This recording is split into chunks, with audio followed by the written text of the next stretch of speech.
Hello ವೀಕ್ಷಕರೇ, ಎಲ್ಲರಿಗೂ ನಮಸ್ಕಾರ.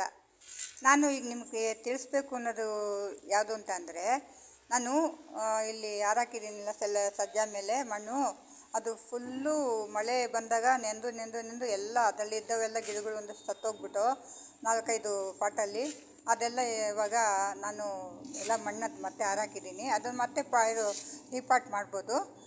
ಅದಕ್ಕೆ ಬೇರೆ ಗೊಬ್ಬರಗಳು ಸೇರಿಸ್ಕೊಂಡು ಅದು ಒಣಗಿದ ಮೇಲೆ ಪಾಟಿಂಗ್ ಮಿಕ್ಸ್ ಎಲ್ಲ ಕೊಟ್ಬಿಟ್ಟು, ಆಮೇಲೆ ಅದ್ರದ್ದು ನಾನು ಸಾಪ್ಲಿಂಗ್ ತೋರಿಸಿದ್ನಲ್ಲ ಗೆಣಸಿಂದು, ಇದ್ರದ್ದು ಸಿಹಿಗೆಣಸಿಂದು, ಅದಕ್ಕೇನಂತಾರೆ ಸ್ವೀಟ್ ಪೊಟ್ಯಾಟೋದು ನಾನಿವಾಗ ಅದ್ರ ಬಳ್ಳಿ ಎಲ್ಲ ಬೆಳೆದಿತ್ತು, ಅದನ್ನೆಲ್ಲ ಕಟ್ ಮಾಡಿ ಒಂದು ನೀರಲ್ಲಿ ಹಾಕಿಟ್ಟಿದ್ದೀನಿ.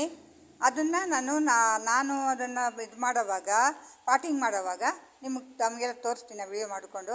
ಆಮೇಲೆ ಇನ್ನೊಂದು ಗಿಡಗಳು 3 ಗಿಡಗಳು ಇದ್ರ ಹಾಕಿದ್ದೆ, ಇದು ಕಟ್ ಮಾಡಿ ಎಲ್ಲ ಕಟಿಂಗ್ ಮಾಡಿ ಮಲ್ಲಿಗೆ ಗಿಡನ 3 ಸುತ್ತಿಂದು, ಅದೆಲ್ಲ ಚೆನ್ನಾಗಿ ಬೆಳೆಯೋಣ ಅನ್ನೋದ್ರಲ್ಲಿ 1 2 ಎಲೆ 3 ಎಲೆ ಬಿಟ್ಟಿತ್ತು. ಅಷ್ಟೊತ್ತು ಬೇರೆ ಗಿಡಗಳೆಲ್ಲ ಎತ್ತರ ಬೆಳ್ಕೊಂಬಿಟ್ಟು ಅದಕ್ಕೆ ನೆರಳಾಗೋಯ್ತು.